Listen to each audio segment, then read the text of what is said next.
ये कोई इसका कोई दृश्य नहीं बना सकते आप।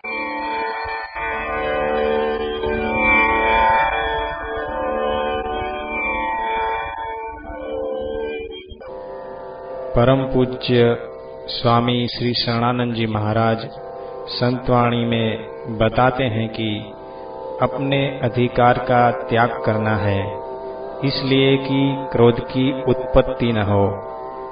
दूसरों के अधिकार की रक्षा करनी है, इसलिए कि विद्यमान राग की निवृत्ति हो जाए। तो विद्यमान राग की निवृत्ति हो जाए, नवीन राग और तथा क्रोध उत्पन्न हो, उसी को कहते हैं राग रहित होना। अब ये राग रहित होना, ये कोई इसका कोई दृश्य नहीं बना सकते आप कि ऐसा ऐसा रहना सहना झगड़ा ऐसा होगा तब वो राग रहित कहलाएगा।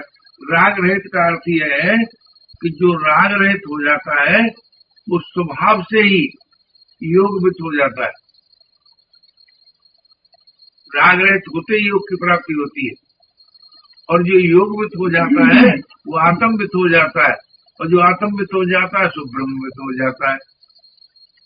तो चाहे आप केवल भौतिकवाद की दृष्टि से योगवित हो जाइए, चाहे अध्यात्मवाद की दृष्टि से आत्मवित हो जाइए, चाहे आस्थावाद की दृष्टि से ब्रह्मवित हो जाइए, ये राग रहित होने से होता है। किसी अन्य प्रकार से ये होता नहीं। और राग नाश ही तब होता है कि जब हम पर जो दूसरों के अधिकार है उनको देते हैं, अपना अधिकार छोड़ते हैं। इसी को धर्म विज्ञान कहते हैं। धर्म का अर्थ इतना ही है, दूसरों का अधिकार देना, अपना अधिकार छोड़ना।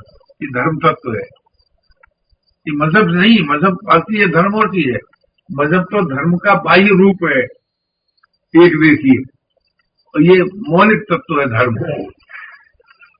तो हम धर्म विज्ञान के अनुसार राग रहित हो सकते हैं, और अध्यात्म विज्ञान के अनुसार जीवन मुक्त हो सकते हैं, और आस्तिक विज्ञान के अनुसार भगवत भक्त हो सकते हैं। तो भक्त होने में भी आप स्वाधीन है, मुक्त होने में भी आप स्वाधीन है, और धर्मात्मा होने में आप स्वाधीन है। मुक्त को जगत की अपेक्षा नहीं रहती, धर्मात्मा की जगत अपेक्षा करता है। अंतर समझ है? जो धर्मात्मा है उसकी संसार आवश्यकता अनुभव करता है, और मुक्त पुरुष को संसार की आवश्यकता नहीं रहती। अब जिसको संसार की आवश्यकता नहीं रहती वही भक्त हो जाता है। क्योंकि संसार माने उत्पन्न हुई चीज, और जिसको उत्पन्न हुई चीज की आवश्यकता नहीं रहती उसे अनुत्पन्न हुआ जीवन मिल जाता है। उसी का नाम मुक्त होना है, उसी का नाम भक्त होना है। और भक्त एक ही है, ब्रह्मविद होना और भक्त होना एक ही बात है, एक ही बात। वो तो ऐसा है भैया, ये स्थूल जगत, सूक्ष्म जगत, कारण जगत। स्थूल शरीर, सूक्ष्म शरीर, कारण शरीर। इस शरीर में, शरीर क्या है? सृष्टि का एक छोटा नमूना। जैसे शरीर के 3 रूप है, स्थूल सूक्ष्म कारण, ऐसे जगत के भी 3 रूप है, स्थूल सूक्ष्म कारण।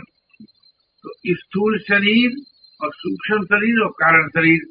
तो बुराई रहित होने से तो स्थूल शरीर शुद्ध हो जाता है, और अचाह होने से कारण शरीर, सूक्ष्म शरीर शुद्ध हो जाता है, और अप्रयत्न होने से कारण शरीर शुद्ध हो जाता है। चाहे यूं कह दो कि बुराई रहित होकर भलाई का फल छोड़ने से स्थूल शरीर और स्थूल जगत की आवश्यकता नहीं रहती, और अचाह होने से सूक्ष्म शरीर और सूक्ष्म जगत की आवश्यकता नहीं रहती, और अप्रयत्न होने से कारण शरीर और कारण जगत की आवश्यकता नहीं रहती। चाहे यूं कह दो कि स्थूल सूक्ष्म में, सूक्ष्म कारण में विलीन हो जाता है और फिर देहातीत जीवन की प्राप्ति हो जाती है, ऐसा भी कह सकते हैं। अब जिसको जो रुच करो, जैसे कि इसकी मान्यताएं हो, इस चीज को दूसरी तरह से भी कह सकते हैं।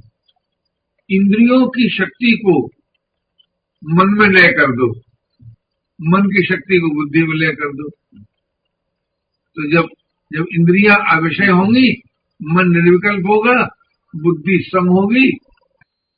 ये समाधि कह दो, योग कह दो। और यहां अगर योग ही जीवन है, बोध और प्रेम की प्राप्ति न हो, तो ये शुद्ध भौतिकवाद है। भौतिकवाद का अर्थ ये नहीं है जैसे आज के लोग लगाते हैं, खाओ पियो मौज करो। भौतिकवाद का अर्थ है ठीक योग विज्ञान की प्राप्ति हो जाए, उसमें बहुत बड़ी बड़ी अलौकिक शक्तियां भी आती हैं। और बोध जो है ये अध्यात्म विज्ञान है, और प्रेम जो है ये आस्तिक विज्ञान है। लेकिन इन तीनों में इतनी एकत्व है कि अगर योग की पूर्णता हो जाए, पूर्ण योग की प्राप्ति हो जाए, तो बोध जरूर हो जाएगा, और बोध प्राप्त हो जाए तो प्रेम जरूर हो जाएगा। जैसे भोग की रुचि रहते हुए या मोह और आसक्ति नाश होती है क्या? क्या रहा है जी? क्या नहीं होती, क्योंकि भोग है इसलिए मोह और आसक्ति है, योग है इसलिए बोध और प्रेम है। तो जब योग बोध प्रेम की प्राप्ति होती है तो अभाव का अभाव हो जाता है, फिर अभाव शेष नहीं रहता।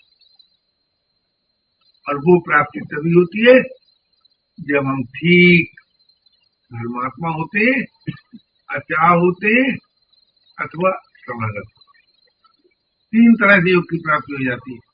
धर्मात्मा होने से भी ये कर्म योग कहलाता है, अचाह होना ये ज्ञान योग कहलाता है, समागत होना ये भक्ति योग कहलाता है। तो चाहे कर्म के द्वारा योग प्राप्त करो, चाहे ज्ञान के द्वारा योग प्राप्त करो, और चाहे आस्था के द्वारा योग प्राप्त करो, योग एक अनिवार्य तत्व है जो कि मनुष्य मात्र को मिल सकता है। योग तीनों में से कोई न कोई प्रकार से आप योग प्राप्त कर सकते हैं। अब जो सुखमय परिस्थिति में है वो धर्मात्मा होकर के योग प्राप्त करने में सुलभता रहती है उनको, और जिनको दुखमय परिस्थिति है वो अचाह होकर के उन्हें योग सुलभ रहता है। और जिनमें आस्था यानी श्रद्धा विश्वास वाला जीवन है उनको समागत योग की प्राप्ति होती है। अब अपनी बनावट देखो कि आप में आस्था श्रद्धा विश्वास की प्रबलता है कि दुख की प्रबलता है कि सुख की सबलता है। अगर सुखमय जीवन है तो धर्मात्मा होना अनिवार्य है, अगर दुखमय जीवन है तो अचाह होना अनिवार्य है, अगर आस्थावान जीवन है तो समागत होना अनिवार्य है। इनमें से किसी के द्वारा ये आप राग रहित होकर योग बोध प्रेम को प्राप्त कर सकते हैं। जीवन की पूर्णता में तीनों आ जाएंगे ना? तीनों आ जाएंगे।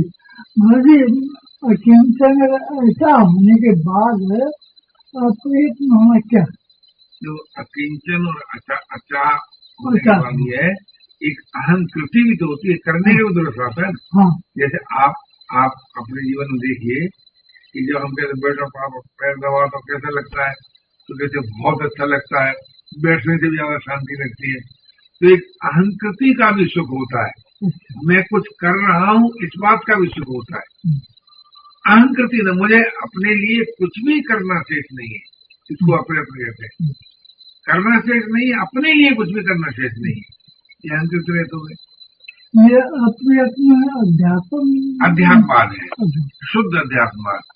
अच्छा, इसमें आस्था में भी इस चीज आस्था में देखो तो ये तो आस्था का अर्थ होता है कि जिसने अपनी असमर्थता से पीड़ित होकर सर्व समर्थ का आश्रय ले लिया, तो आस्था में भी तीनों बातें आ जाएंगी अपने आप, और धर्मात्मा में भी तीनों बातें आ जाएंगी, और अध्यात्म में तीनों बातें आ जाएंगी, बचेगा नहीं।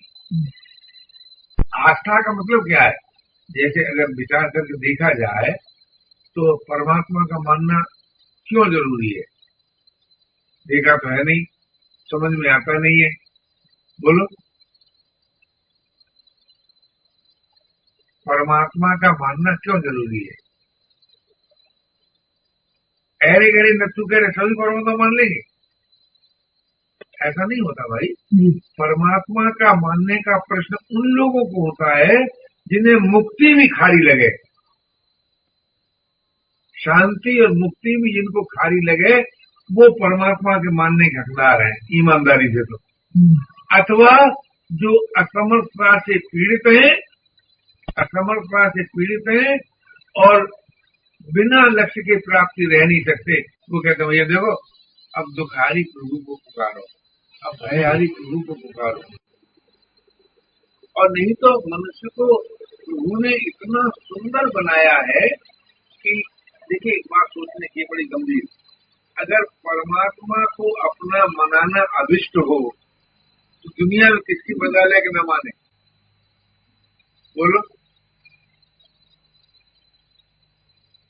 अहमद किसी की नहीं, लेकिन परमात्मा को अपना मनाना अभिष्ट नहीं है, उसको तो एक बात अभिष्ट है, वो कहता है देखो मेरा मानव, अगर आप ये मानते हैं कि आपका कोई रचयिता है, सृष्टि को कुछ लोग ईश्वर कृत मानते हैं, कुछ लोग स्वभाव से ही मानते हैं, बनाई कोई यानी खेल को मानते हैं, खिलाड़ी खिलाना को मानते हैं और उसके बनाने वाले कुमार को नहीं मानते, ऐसे दोनों सिद्धांत है।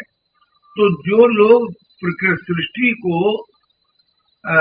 अनादि और अनुत्पन्न हुई मानते हैं और इस सृष्टिकर्ता को नहीं मानते हैं, उन्हें धर्मात्मा होना पड़ता है और अचा होना पड़ता है। आप सृष्टि का विधान मानोगे या नहीं? सृष्टि का विधान क्या है? मेरे साथ कोई बुराई न करे, तो बुराई रहे तो ना, सृष्टि का विधान हो गया। अच्छा, और मुझसे सबल मेरी सहायता करें तो सहयोग देना विधान हो गया। तो जो सृष्टि को माने या परमात्मा को न माने, उसको भी ये दो बातें माननी पड़ेगी कि नहीं? सहयोग और बुराई रहित होना। जी जी। तो बुराई रहित होने से क्या होगा? तुम भले हो जाओगे, भले होने से क्या होगा? तुम्हारे द्वारा भलाई होगी।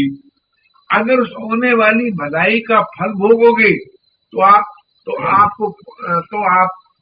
फिर पराधीन हो जाएंगे, क्योंकि कर्म फल भोग की रुचि से ही न मनुष्य पराधीन होता है। आपने दान दिया और उसका फल आपको चाहिए, तो फल तो प्राकृतिक बनेगा, क्या राय? तो दान का फल चाहने वाला पराधीन होगा कि स्वाधीन? अच्छा, तप का फल चाहने वाला पराधीन होगा कि स्वाधीन? सोचो। तो लेकिन तब आगे आपके सामने प्रश्न पैदा होगा कि भाई मैंने भलाई तो की और इसका फल मुझको नहीं चाहिए, यानी अचाह होना पड़ेगा। तो अचाह होने से क्या होता है कि जगत की तो निवृत्ति हो जाती है, और जो जगत की उत्पत्ति से पूर्व है, जगत काल में है, न रहने पर भी है, उसकी प्राप्ति हो जाती है। इसलिए अचाह होना एक ऐसी सुंदर साधना है कि परमात्मा तो मिल जाता है, मानो तो न मानो तो, और जगत छूट जाता है। चाहे उसे सत्य मानो तब भी छूट जाएगा, मिथ्या मानो तब भी छूट जाएगा, अनित्य मानो तब भी छूट जाएगा। तो अब अचाह होने की तैयारी कौन कर सकता है? जो जिसे कुछ नहीं चाहिए का मतलब क्या होता है? बोलो थोड़ा चाहिए थोड़ी होता है, कुछ नहीं चाहिए मतलब होता है कुछ नहीं चाहिए, न भोग चाहिए न मोक्ष चाहिए। तो जो भोग मोक्ष निराकांक्षी है वो होता है भगवत भक्त, और जो मोक्षार्थी है उसे मोक्ष प्राप्त होती है, भोगार्थी उसे भोग प्राप्त होता है। तो सकाम कर्म से भोग प्राप्त होता है, निष्काम कर्म से मोक्ष प्राप्त होता है, परमात्मा को मानने की जरूरत ही नहीं है। लेकिन नहीं भाई, जिसे मोक्ष भी खारी लगे वो परमात्मा को माने, ऐसा है। इतना परमात्मा का मानना एक अत्यंत बहुत ही उच्च कोटि की बात है, अगर किसी को जचे तो। और मोक्ष के आनंद में काय परमात्मा को मानते भैया, परमात्मा थोड़ी कहने आया है तुम मुझको मान लो, और परमात्मा को मनाना हो तो हिम्मत है क्या? अभी अभी ऐसा विधान बना दे परमात्मा कि देखो अगर तुम मुझे नहीं मानोगे तो मैं तुमको श्वास नहीं लेने दूंगा, तो दम घुटने लगे तो मानोगे नहीं क्या राय है? मानना पड़े। तो परमात्मा कितने उदार हैं, परमात्मा कितने महान हैं, और परमात्मा के मानने वाले कितने उच्च कोटि के विरक्त और अनुरक्त हैं।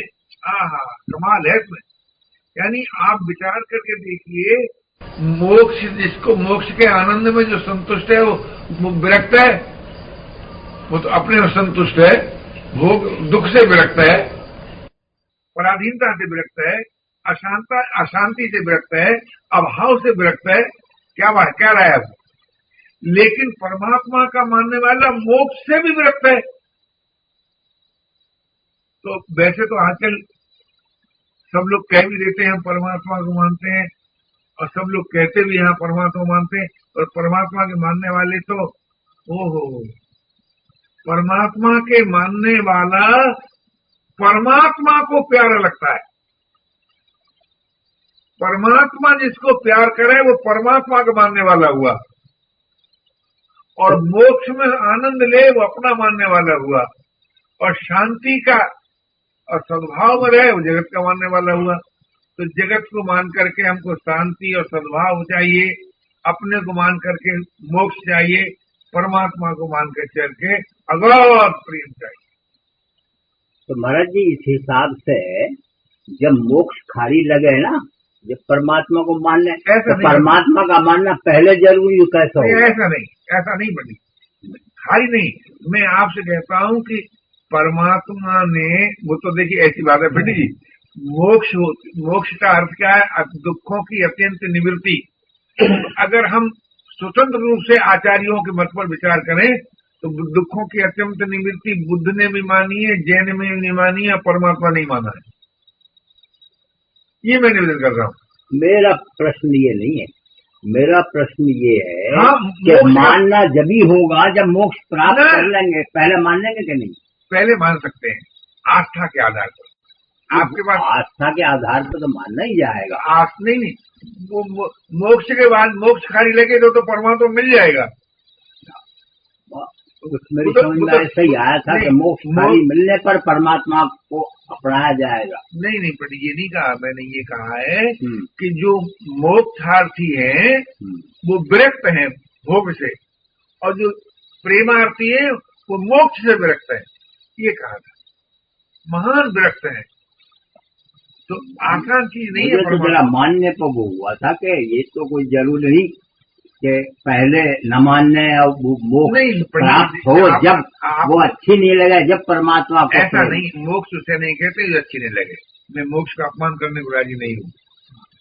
मोक्ष उसे नहीं कहते जो अच्छी नहीं लगे। अखंड रस है मोक्ष में, शांत रस है मोक्ष में, दुख का अभाव है मोक्ष में। मोक्ष को घटिया चीज तो नहीं है जो अच्छी नहीं लगेगी, लेकिन वो तो मोक्ष उन लोगों की चीज है कि जिन्होंने परमात्मा के अस्तित्व को नहीं माना तो भी उन्हें मोक्ष तो चाहिए। ऐसे ही जिन्होंने अपने अस्तित्व को नहीं माना उन्हें भी तो दुखों की निवृत्ति चाहिए। इस तरह से मैं बोल रहा हूँ। मेरा निवेदन यह है कि भगवान बुद्ध ने निर्वाण शब्द इस्तेमाल किया, मोक्ष शब्द इस्तेमाल नहीं किया, और चार उन्होंने सत्य रख दिए। दुख है, उसका कारण है, उपाय है और निवृत्ति है। तो दुख की अत्यंत निवृत्ति कह के बस मौन हो गए। अच्छा, जैन मत ने मोक्ष को सामने रख दिया आत्मा शब्द को कहे कि आत्मवित हो जाओ, मोक्ष मोक्ष प्राप्त हो जाए, अध्यात्म कह के चुप हो गए। तो भक्तों ने परमात्मा की बात कही। तो मैं ये निवेदन कर रहा था कि ये तीनों के रस में भेद है। वैसे तो मोक्षार्थी कब तक है? जब तक मोक्ष नहीं हुआ, अहम रहेगा ही नहीं मोक्ष में। दुखी कब तक? जब दुखासन नहीं हुआ, दुखी रहेगा ही नहीं। तो परिच्छिन्नता का तो नाश हो जाएगा तीनों प्रकार से, ऐसा नहीं कि नहीं हो जाएगा। लेकिन मैं आपसे निवेदन करता हूं कि आस्था के आधार पर परमात्मा माना जाता है, ज्ञान के द्वारा परमात्मा को सिद्ध नहीं किया जाता। प्रमाण से परमात्मा को सिद्ध करते हैं।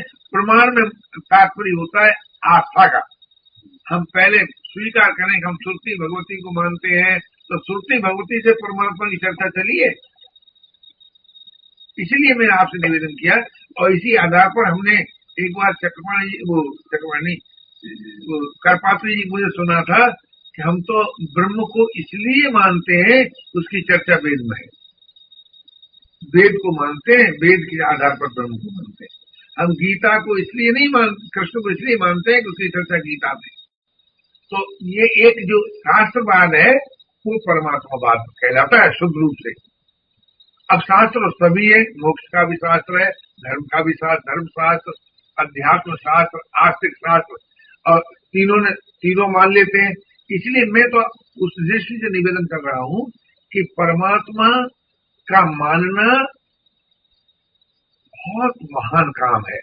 अच्छा, एक बात। दूसरी बात है कि अत्यंत, जैसे मान लीजिए जो अपनी असमर्थता से पीड़ित है, हाँ, ये वो भी परमात्मा को मान सकता है। पहले ये चलेगा नहीं, वो पहले से ही चलाएगा। पंडित जी, मैं आपसे निवेदन करना चाहता हूँ, मेरी आदत है विचार में विश्वास में मिलाता नहीं हूँ कभी।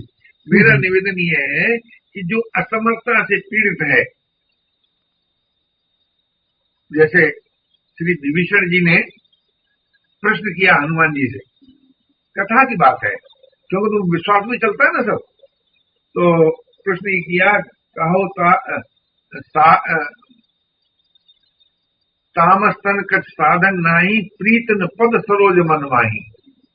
तामसी शरीर होने से तो मैं धर्मात्मा नहीं हो सका, और चतुष्ट साधन संपन्न होने से मैं ज्ञान युग का अधिकारी नहीं हो सका, और प्रीत के अभाव से मैं भक्ति योग का अधिकारी नहीं हो सका। अधिकारी नहीं हो सका तो ठीक है, परंतु क्या ऐसे मुझ अनधिकारी पर भी भानुकुलनाथ कृपा करेंगे? और हनुमान जी ने न तो मंत्र दीक्षा दी, न तंत्र दीक्षा दी, और न कोई प्रमाण उनके सामने रखा। अपना प्रमाण दिया कि मुझ जैसे अपावन पर भी प्रभु ने कृपा की है। यानी प्रभु कृपा करते हैं, ये बात हनुमान जी ने बताई, और ये सुनकर के उसने स्वीकार कर ली। गुरु हो तो हनुमान जी ऐसा, शिष्य हो तो विभीषण जैसा। और जब स्वीकार कर लिया तो क्या हुआ? वही विभीषण है जो ये कहता था मैं अधिकारी हूं। वो रावण जैसे वेदों का जो पंडित था, रावण चारों वेदों का पंडित था रावण पंडित जी, उसको लगा समझाने, 1 लाख दी उसने। शंभू की स्थापना ही बुलवा कर कराई थी। बड़ी ऊंची बात है। मैं आपसे निवेदन करना चाहता हूँ। तो मैं ये निवेदन कर रहा था कि या तो ऐसा आदमी जो मोक्ष के आनंद में भी संतुष्ट नहीं होता है, तो नहीं शब्द कहना चाहिए, उससे भी परे का कोई आनंद है तो मुझको चाहिए, ऐसा जो कर। और चाहे वो जो निराश नहीं है, देखो मांग तो सबकी एक है, चाहे कोई मोक्षार्थी हो, चाहे कोई धर्मात्मा हो, चाहे कोई आशीर्वाद हो, रसरूप जीवन की मांग है। रसरूप जीवन में 3 चीजें होती हैं, जिसका कभी नाश न हो, और रसरूप हो, और चिन्मय हो। चेतना हो जिसमें रस हो और नाश न हो, उसी को जीवन कहते हैं। तो रसरूप जीवन की मांग के लिए धर्मात्मा को भी रसरूप जीवन मिलता है, मोक्षार्थी को भी रसरूप जीवन मिलता है, और प्रेमार्थी को भी रसरूप जीवन मिलता है। रस में भेद करते हैं लोग, कहते हैं प्रेम का रस जो है अनंत है, और मोक्ष का रस अखंड है और धर्मात्मा का रस शांत है। तो शांत रस, अखंड रस, अनंत रस, ये रस का भेद करते हैं। वास्तव में उसमें स्वरूप भेद नहीं है। शांत रस में भी परमात्मा की प्राप्ति है, अखंड रस में भी परमात्मा की प्राप्ति है, अनंत रस में भी परमात्मा की प्राप्ति है। पर साधकों के दृष्टिकोण से इनमें भेद किया जाता है रस का खाली, ऐसा मैं मानता हूँ। नहीं तो जैसे मोक्ष मिलेगा उसे परमात्मा मिलेगा, जैसे परमात्मा मिलेगा उसे मोक्ष भी मिलेगा, जैसे शांति मिलेगी उसे मोक्ष भी मिलेगी, जिसकी दुखों की अत्यंत निवृत्ति होगी उसको मोक्ष भी मिलेगी, परमात्मा मिलेगी। चीज तो एक है ना, मान तो अनेक नहीं है, मान तो एक है। तो मैं ये निवेदन कर रहा था कि हम इस बात को सोचें कि अगर हमें अभाव नहीं सहा जाता तो भाई अभाव का अभाव हो सकता है अचाह। एक उपाय सोचे, बहुत से न सोचे। अब अचाह किस प्रकार से बनेंगे आप, उसमें आपको सोचना पड़ेगा कि भाई जब तक मैं अपना करके कुछ ही मानूंगा तब तक अचाह हो ही नहीं सकता, अथवा जब तक भगवान को अपना नहीं मानूंगा तब तक अचाह हो ही नहीं सकता।